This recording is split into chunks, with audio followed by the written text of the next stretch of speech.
Starfield is the next single-player RPG coming from Bethesda Game Studios. In this video, what I want to do is share with you basically everything we know about that. Some of this is from Bethesda officially, some of this is implications based off what Bethesda has said, and after actually doing all the research for this and sitting down to film it, I have realized that we know a lot more about this game than I originally envisioned, such that even if you're somebody who does follow Bethesda and follow Starfield, there's quite a bit you may have not realized. And even me reading my script over, there's quite a bit I didn't know about this game despite me covering almost everything around it. So in this video, we're going to go over that. If you enjoy the content, you can leave a like or subscribe. I'm going to break this up into several things: an overview, the time frame for the game, as that is actually one of the most complicated and interesting parts of this, gameplay details we know, and then some other more rumor focused or speculative details. But for the vast majority of this video, I'm going to be sticking to the facts of Starfield, what we actually know officially. So one of the first things worth mentioning is, well, what is Starfield? Put simply, it is the up-and-coming space-themed RPG from Bethesda Game Studios, and it will feature a single-player focus. Despite Fallout 76 being their previous game, they've made no indication, and actually several indications, that this will be a single-player game, although it has been described that it may have some minor social connection features, but Bethesda wasn't even sure that would be something that would come with this. So think of a space sci-fi game. That is what Starfield is meant to be in a traditional Bethesda RPG fashion. One of the core components of this game that has received a lot of discussion is the engine, as it has been confirmed that although Starfield will be a next-generation engine as well as a next-generation game console-wise, they will be using an updated version of their existing engine, the one they've been using since Morrowind. Many people immediately viewed this as bad, and justly so. Some of the games released on this engine have had some hiccups here and there, but we do know that this engine will be receiving some upgrades. Bethesda has described that they will be incorporating some of the features and added benefits from Fallout 76, so 16 times the detail will be making a comeback with Starfield, but even further for Starfield, there'll be additional updates to this engine. One that has been widely discussed is an animation update, so there'll be some significant changes around animations in Starfield, although we don't know what exactly. And just as a disclaimer, it's actually fairly common to do this. Many game companies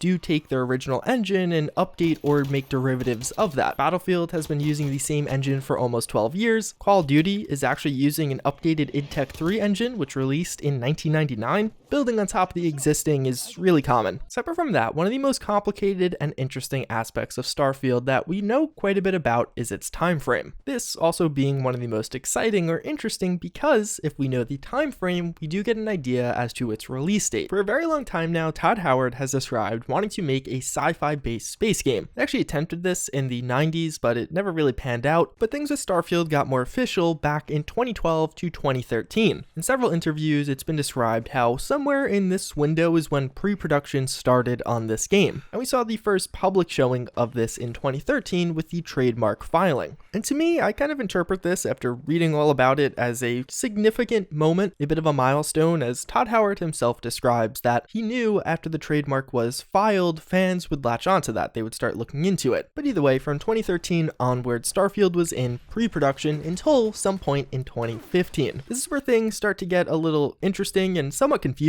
From an interview in early 2019, Todd Howard did say that they've been working on Starfield for roughly 3.5 years now. And in an interview from the year prior, he said that active development started from when they finished Fallout 4. So at some point in 2015, Starfield transitioned from a more conceptual pre-production stage to an active development stage. And from here, we actually see several splitting off points. Going into 2016, part of Bethesda stayed on Fallout 4, working on its DLCs. Part of them moved over to Starfield, but then also a small part of the core of Bethesda started working on pre-production for Fallout 76, and they acquired a new studio with Battlecry, now Bethesda Game Studios Austin, to develop the multiplayer functionality in the Fallout engine. And once Fallout 4's DLC finished, it seems like there was a sort of back and forth. For a while, the core branch of Bethesda, that was Bethesda Game Studios Maryland, was really just focused on Starfield, but then as Fallout 76 approached completion, some people shifted over to that project, but for a while here, it seems like the two are being developed in tandem.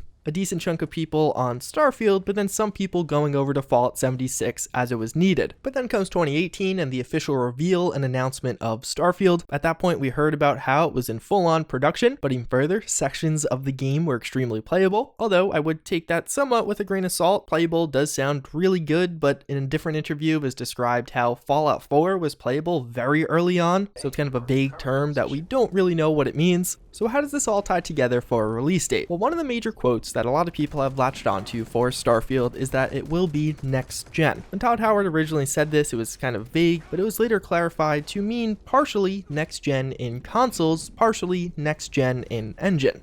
And more or less, taking it all together, it seems like Starfield may release on the older generation of consoles, that with Xbox One and PS4, but it's more likely that it will in fact release on next gen, Xbox Series X and the PS5, which now we do know are releasing holiday 2020. And I would guesstimate that roughly puts the earliest Starfield release date as holiday 2020 or somewhere around there. One other important consideration around this is Bethesda has actually grown significantly over this time frame. In 2015, while developing Fallout 4, they were roughly 100 people, but as they slowly acquired additional studios, which occurred a lot over the past 5 years, they now have grown to 400 people, so 4 times the size they were when Fallout 4 was in development. Despite this, Pete Hines has remained pretty adamant that the timeline for game releases is the same. It still should roughly be a 3 to 4 year gap in between one game and the next, which would put a hypothetical Starfield release at 2021, but for me at least, I'm still holding out. The whole oddity with how production of that game started much earlier and then Bethesda was split producing 2 games. There's the question how many people are working on Fallout 76, especially considering the state it released in. But one other aspect of this that has received quite a bit of discussion is a potential trailer. Obviously, Starfield got a trailer pretty early on, quite a bit earlier than other Bethesda games. Although this doesn't mean much. It was described in numerous interviews that Bethesda still wants to maintain that short time from trailer delivery to getting to play the game, so likely E3 to November. What did change was their decision to lay out a roadmap this time around. With the announcement of Fallout 76, they wanted to show, hey, we're still doing single player games, in fact here's 2 more we have on the way. So I wouldn't expect a trailer in early 2020 if the release date is still November 2020. But transitioning away from the timeline for Starfield, one other aspect that has received quite a bit of attention is the gameplay itself. Bethesda has mentioned that Starfield will have what you expect and more. This is a fairly vague term, but what I take it to mean is it'll still be in that same vein of some of the older Bethesda RPGs, Fallout 4, Skyrim. Some of the core characteristics of those will make a return, but this one seems to make a leap forward in other aspects, outside of just the fact that, hey, it's in space now. We know that Starfield is going to be further in the future than we are currently, so the game itself is not going to be taking place in 2020, but it also seems like it's going to be somewhat grounded in reality, as it was described during this past year's E3 that they want this game to have a degree of authenticity. Things in the game could actually happen, they are plausible. To execute that, Todd Howard went to SpaceX to see how things really work. In describing this, he mentioned that there will be a ship fuel mechanic of some kind. In Starfield, they're going to be using helium-3 to fuel your ships, and although at first glance that's kind of just, okay, cool, that is somewhat informative as helium-3 is a very specific type of fuel, a fuel that hypothetically wouldn't be taking you to other galaxies. Which, if they really are going for that authenticity approach, this would suggest that we are remaining in one galaxy. So you'll be traveling from planet to planet in one kind of concentrated or controlled space.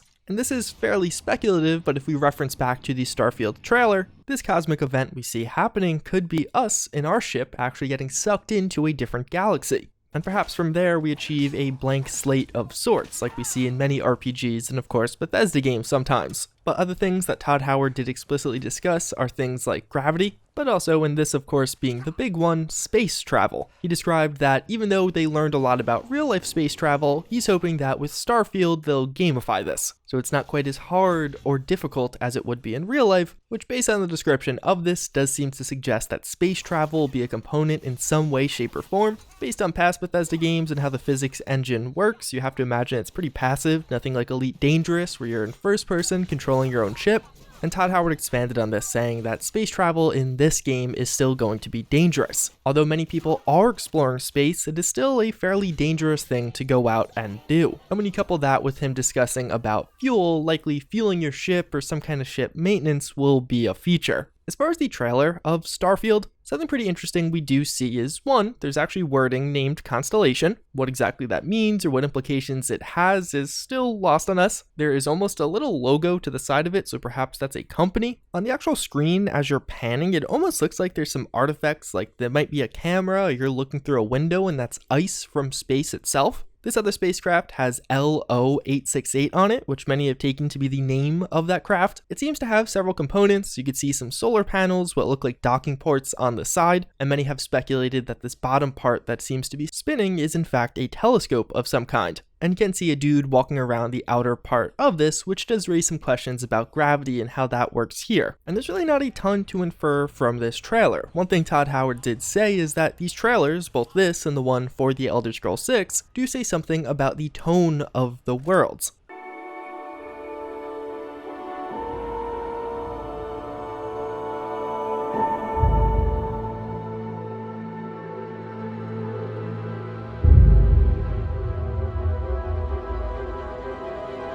After watching the Starfield trailer again and listening to some of the music, to me that does sound somewhat like a exploration-based theme, but again, what do I know? But overall, all of this seems to be very high level. Although separately, some other things that we don't necessarily know about Starfield, but that seem to be heavily implied. In a past video to celebrate the 25th anniversary of the Elder Scrolls franchise, it was described how Bethesda is now using photogrammetry to scan in all these real-world assets and push our future tech for games to levels we have not done before. I'm going to see some of this in a video. Seemingly, this will make the environments of their games look quite a bit better. That video was Elder Scrolls focused, so we don't know if it's actually coming to Starfield, but they say push our future tech for games. Starfield is a future game and it does have tech, so maybe. We also see this picture of Shirley Curry, which they're adding to the Elder Scrolls 6. This face obviously looks quite a bit better than the faces we see in Fallout 4. Is that technology getting carried over for Starfield, or is it only going to be for the Elder Scrolls 6? We don't know, but this could be an indication of that for Starfield also. Some other high-level stuff, it seems like voice design has actually started for Starfield.